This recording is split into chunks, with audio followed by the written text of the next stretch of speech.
Out there, in the absolute and unforgiving dark, space is not empty. It is an ocean of ancient silence, punctuated by islands of unimaginable violence and beauty. Here, distance is not measured in miles, but in the relentless march of light across eons. We look out into this abyss and see the faint, glittering dust of galaxies, each a testament to gravity's patient artistry. But sometimes, the universe shows us something that defies our sense of order, something so strange it appears as a flaw in the fabric of reality itself. Far away, in the constellation of Leo, hangs one such enigma. It is a delicate, glowing arc of blue light, bent into an almost perfect semicircle, like a celestial smile suspended in the void. Astronomers call it the cosmic horseshoe. It is a phantom, a ghost image from a time when our own solar system was not even a dream of dust and gas. This light has traveled for over 10 billion years to reach us, and on its journey, something profound happened. Something bent its path, warped its image, and magnified its brilliance, turning a single distant galaxy into a spectacular illusion. What colossal engine, what unseen power, could wield gravity with such precision as to carve a lens out of space-time itself? To understand this cosmic smile, we must embark on a journey that spans the life of the universe. We must follow a single particle of light on its impossible voyage, confront the titan that stands in its way, and descend into a heart of darkness so absolute it commands the destiny of a trillion stars. We are going in search of the architect of the cosmic horseshoe, a monster hiding in plain sight. What you are about to witness is a story of light, gravity, and a sleeping beast of unimaginable mass. Prepare to journey to the edge of reality. Now, let's begin. Music. Imagine a single photon, a particle of pure light, born in the brilliant, chaotic heart of a stellar nursery. It springs forth from the nuclear fusion of a young, blue star, a giant sun in a galaxy ablaze with creation. This galaxy is young, vibrant, and messy, a cosmic crucible churning out new worlds and new suns at a ferocious rate. Our photon begins its journey without fanfare, one among countless trillions, flung out into the intergalactic void. Its mission is simple, to travel in a straight line, forever, unless something stops it. For the first million years, its home galaxy is a breathtaking panorama behind it, a swirling vortex of blue and pink nebulae. Then, it becomes a smudge, a pinprick, and finally, it is gone, swallowed by the expanding darkness ahead. The journey is one of profound loneliness. It traverses gulfs of space so vast that entire civilizations could rise and fall in the time it takes to cross from one meager strand of the cosmic web to another. It sails past sleeping galaxies, their light a distant, reddish smear, too far to interact with. It witnesses the slow, inexorable march of cosmic expansion, the very fabric of spacetime stretching beneath it, redshifting its energy, sapping its momentum, turning its once brilliant blue hue into a deeper, more tired color. For 1 billion years, nothing happens. For 5 billion years, the emptiness is its only companion. Time, for the photon, does not pass. But from our perspective, we see it age. We see its universe grow colder, darker, and larger. It is a messenger carrying a story of a brilliant, youthful cosmos, but its message is fading with every light year it crosses. After 10 billion years of travel, an eternity of silent flight, it is weary. Its path, for all this time, has been almost perfectly straight. But ahead, something is wrong. The emptiness is no longer empty. A subtle, yet immense, presence begins to assert itself. A shadow is falling across space-time, and our photon, the tireless messenger, is about to fly straight into it. The shadow is cast by a titan. It is a galaxy, but not like the one our photon left behind. This is LRG 3-757, a luminous red galaxy. It is an ancient metropolis of the cosmos, a city of 1 trillion suns that has long since exhausted its youthful fire. There are no brilliant blue stars here. No glowing pink nebulae of star birth. There is only the dim, steady, crimson glow of old, dying stars, trillions of red dwarfs and red giants locked in silent, orbital procession. This galaxy is a relic, a colossal fossil from an earlier, more violent era of the universe.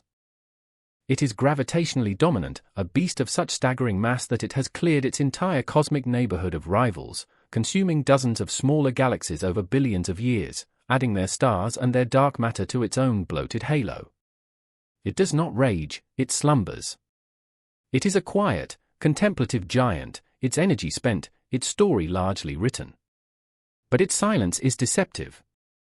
For its very presence, its sheer gravitational weight, is a force of nature on a scale that is difficult to comprehend. It is an object so massive that it sinks into the fabric of space-time like a cannonball on a rubber sheet, creating a gravitational well of immense depth and breadth. It is not a place, but a condition of space itself. This is the obstacle that stands in the path of our traveling photon. The galaxy is not aware of the light passing through it. It is an indifferent giant, a mountain range of gravity that must be navigated. To the photon, this galaxy is not a collection of stars, but a single, unified field of influence, a distortion in the path it is compelled to travel. The light from the distant, blue galaxy is about to be captured, not by matter, but by the shape of space itself, molded by this sleeping, crimson titan. The architect of this distortion is gravity. But we must unlearn what we think we know of this force. It is not a pull, not a mysterious attraction between objects. It is the geometry of the universe. According to Einstein's theory of general relativity, mass does not create a force, it tells spacetime how to curve. And in turn, the curvature of spacetime tells matter, and light, how to move. The luminous red galaxy, with its trillion stars and its even more massive halo of dark matter, is a master sculptor of this geometry. It has carved a deep, sloping valley in the otherwise flat plane of the cosmos. Our photon, approaching this valley, knows only one rule: it must travel along the straightest possible path. But in a curved universe, a straight path is not a straight line. It is a geodesic, a line that follows the contours of space-time. As the photon enters the gravitational well of the galaxy, its path begins to bend. It is not being pulled, it is simply following the new definition of straight laid down by the immense mass of the galaxy. Imagine a river flowing across a plain. The water moves in a straight line until it encounters a massive boulder. The river does not stop. It flows around the boulder, its path diverted. The cosmic horseshoe is born of this same principle, on an infinitely grander scale. Light from the distant blue galaxy streams towards the massive red galaxy. Some of it passes far from the center and is only slightly deflected. Some of it heads directly for the center and is absorbed or scattered by stars and dust. But some photons, like our messenger, pass at a very specific distance from the galactic core. Their paths are bent so profoundly that they are focused, like light through a lens. This is no ordinary lens made of glass. This is a lens made of gravity itself, a lens forged from the collective mass of 1 trillion suns. The light that passes above the galaxy's core is bent downward. The light that passes below is bent upward. From our vantage point on Earth, billions of years later and billions of light-years away, we see these bent paths converge. We see the image of the single background galaxy smeared and magnified into a near-perfect ring, an Einstein ring in the case of the cosmic horseshoe. The alignment is just slightly off-center, so we see only a brilliant, broken arc. The sleeping, red galaxy has become a cosmic telescope, and the image it has created is a portal to the deep past. But what lies at the center of this gravitational lens? What is the true source of this reality-bending power? 1 trillion suns are massive, but they are spread out over hundreds of thousands of light-years. Their collective gravity creates the broad, shallow part of the gravitational well. To create the sharp, precise curvature needed to form such a perfect image, we must look deeper, to the very heart of LRG 3 to 757. We must zoom past the outer halo of ancient stars, through the dense inner bulge where suns are packed together like grains of sand, and into the core. Here, at the dynamical center of this ancient city of stars, lies the anchor. The monarch. The true gravitational engine. It is a supermassive black hole. But this is no ordinary stellar remnant. This is a being of a different order of magnitude entirely. It is a monster of 36 billion solar masses. Let that number settle. It is not 36 million, a mass typical for a large galaxy like our own Milky Way. It is 36 billion times the mass of our Sun, packed into a volume smaller than our solar system. It is one of the most massive black holes ever discovered, a true ultramassive black hole. Its event horizon, the point of no return, is a perfect sphere of absolute blackness nearly 200 billion kilometers across. If it were placed at the center of our solar system, it would swallow every planet, all the way out to the Kuiper belt. The Voyager probes, our farthest flung emissaries, would have crossed its fatal shore decades ago. This is not just a dense object. It is a rupture in the fabric of reality. It is a place where gravity is so extreme that it has crushed matter out of existence and folded space-time in on itself, creating a one-way door out of the universe. This is the heart of the Titan. This is the source of the immense gravity that sculpts the cosmic horseshoe. The trillion stars of the galaxy are merely its courtiers, its subjects, its gravitational kingdom. The true power lies here, in this silent, unseen, all-consuming singularity. Music. How does such a creature come to be? A beast of 36 billion suns is not born, it is made, over eons of relentless consumption. Its story begins in the dawn of the universe, perhaps only a few 100 million years after the Big Bang. In that chaotic, primordial soup, the very first stars ignited. These were not like our sun. They were giants of pure hydrogen and helium, hundreds of times more massive, living fast and dying young. When one of these first-generation behemoths exhausted its fuel, it collapsed under its own colossal weight, forging the first black holes, the seeds of the monsters to come. Our black hole began as one of these seeds, perhaps only 100 times the mass of our sun. A mere pittance.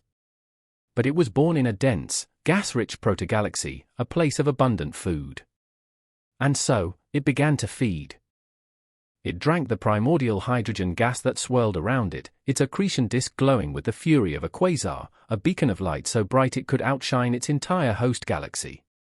For millions of years, it feasted, growing rapidly. Then came the second phase of its life, cannibalism. The early universe was a crowded place. Galaxies collided and merged constantly. And when galaxies merge, their central black holes, bound by gravity, begin a slow, inexorable death spiral. Over millions of years, they orbit each other, shedding energy as gravitational waves, ripples in space-time itself, until they finally collide in a cataclysmic event that shakes the cosmos. Our black hole partook in hundreds, perhaps thousands, of these mergers. With each one, it grew more massive, its gravitational reach extending ever further. It consumed black holes of 10,000 solar masses, then 1,000,000, then 1,000,000,000. It was a process of violent, hierarchical assembly, a gravitational empire built on the corpses of its rivals.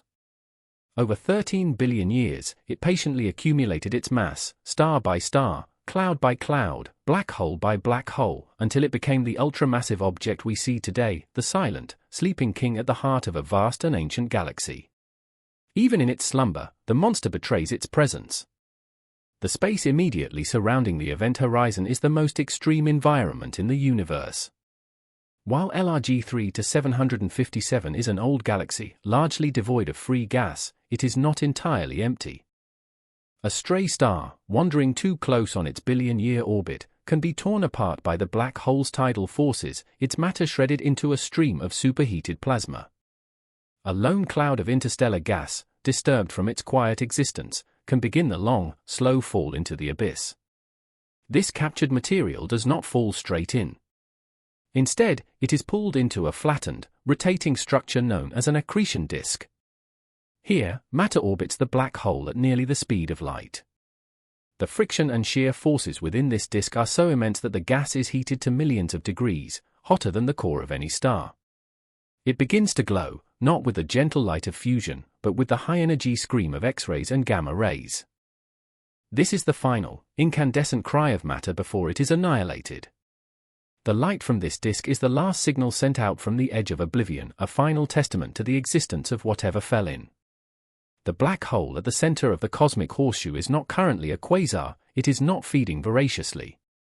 But a faint, ghostly accretion disk likely still flickers around its event horizon, a cosmic ember glowing in the dark. This faint radiation, this whisper of light, is another piece of the puzzle, evidence of the beast's continuing, if quiet, influence. It is a reminder that even when sleeping, the monster is never truly dormant. Its hunger is patient, eternal. The accretion disk is the final borderland between our universe and the singularity, a luminous shoreline separating the known from the unknowable. Let us return now to our photon, the messenger from 10 billion years ago. We have seen the obstacle, the great red galaxy. We have met its architect, the force of gravity. And we have stared into its heart, the ultramassive black hole. Now we can finally understand what we are seeing in the sky. The cosmic horseshoe is not just bent light. It is a magnified and multiplied image of the distant blue galaxy. The gravitational lens of LRG 3 to 757 acts as a natural telescope, one more powerful than any we could ever build. It has taken the faint, almost invisible light of a single, distant object and smeared it into a brilliant arc, making it bright enough for us to see and study. We are not just seeing a distorted shape, we are seeing a ghost from the past in stunning detail. Within the blue arc of the horseshoe, astronomers can make out individual clumps of intense star formation, stellar nurseries glowing with the light of newborn stars. We are witnessing a galaxy in its prime, during the universe's most active period of cosmic construction. Without the lens, this galaxy would be a mere dot, its secrets locked away by distance. But thanks to the precise alignment of Earth, the lensing galaxy, and the background source, we have been given a privileged view into the cosmic dawn. The horseshoe is a temporal portal. The light from the lens, the red galaxy, has taken over 5 billion years to reach us. The light from the source, the blue galaxy forming the arc, has taken over 10 billion years. We are seeing two different epochs of the universe superimposed on one another, a cosmic double exposure written in the language of gravity. The silent, sleeping giant has inadvertently given us a gift, a window into its own, more youthful past, by showing us a contemporary of its younger self. The mystery of the glowing smile is solved. It is an echo, a mirage, a trick of light and gravity that reveals a deeper truth about the universe. The implications of this cosmic alignment run even deeper, touching the very nature of time and information. The immense gravity of the 36 billion solar mass black hole and its host galaxy does not just bend space, it warps the flow of time itself. According to relativity, the stronger the gravitational field, the slower time passes. For a hypothetical clock placed near the event horizon of this black hole, time would tick almost infinitely slowly compared to a clock here on Earth. This effect, known as gravitational time dilation, means that the space around the lensing galaxy is a region of temporal distortion. The photons that make up the cosmic horseshoe had their journey subtly altered by this. As they passed through the galaxy's deep gravitational well, they traveled through a region where time itself was running slower. This phenomenon raises one of the most profound questions in modern physics, the black hole information paradox. When a star, with all its complex information, its composition, its temperature, its history, falls into a black hole, what happens to that information? Is it crushed out of existence in the singularity, violating a fundamental law of quantum mechanics that states information can never be truly destroyed? Or is it somehow preserved, perhaps encoded on the surface of the event horizon like a cosmic hologram? The black hole at the heart of our story is not just a gravitational brute, it is a nexus of cosmic memory and cosmic mystery. It is an archive of everything it has ever consumed, but its contents are locked away behind a one-way membrane of space-time. In this grand cosmic dialogue, the black hole speaks a language of pure gravity, erasing the individual stories of the stars and dust it consumes, converting them into the simple, brutalist grammar of mass, spin, and charge. The cosmic horseshoe is a message that has passed through this strange realm, carrying its own ancient information, a survivor of a close encounter with the universe's most efficient sensor. Music. So we have arrived at the end of our journey. We began with a strange, beautiful arc of light in the night sky, a question mark hanging in the cosmos. We followed a single photon across 10 billion years of emptiness, only to watch it be ensnared and redirected by the invisible hand of gravity. That gravity led us to a silent, ancient galaxy, a city of dying suns. And at the heart of that city, we found the throne of the true monarch, an ultramassive black hole, a 36 billion solar mass relic of the universe's violent birth. The cosmic horseshoe, we now understand, is not an object. It is a phenomenon. It is an illusion created by the perfect alignment of the distant past and the more recent past, with our present as the witness. It is a story told by light, edited by gravity, and centered around a monster. This celestial smile is a testament to the profound interconnectedness of the cosmos, where the largest structures are governed by the most fundamental laws, and where light and time themselves can be bent to the will of mass. It reveals a universe that is not just a collection of things, but a dynamic, evolving tapestry of cause and effect, where the death of a galaxy can illuminate the birth of another. We look at this image, and we see the universe in conversation with itself across the ages. The past is not gone. It is written in the sky, in the curvature of space-time, in the faint, redshifted light of a galaxy that may no longer exist as it was. Its story was carried for 10 billion years only to be caught, magnified, and retold by a gravitational titan, and finally received by us, on a small blue world, a fleeting consciousness in an ancient cosmos. The image is a reminder of our own place, of the immense, silent, and powerful forces that shape the reality we inhabit, forces that were at work long before we were here and will continue long after we are gone. What would you have done if you could witness it? If you could stand on a world within that ancient red galaxy and watch as the light of a forgotten universe was bent around your home, painting a ghostly, blue smile across your sky? You would be standing in the shadow of a god, a silent, sleeping creature of pure gravity, forever shaping the light that passes by, a silent artist using the cosmos as its canvas.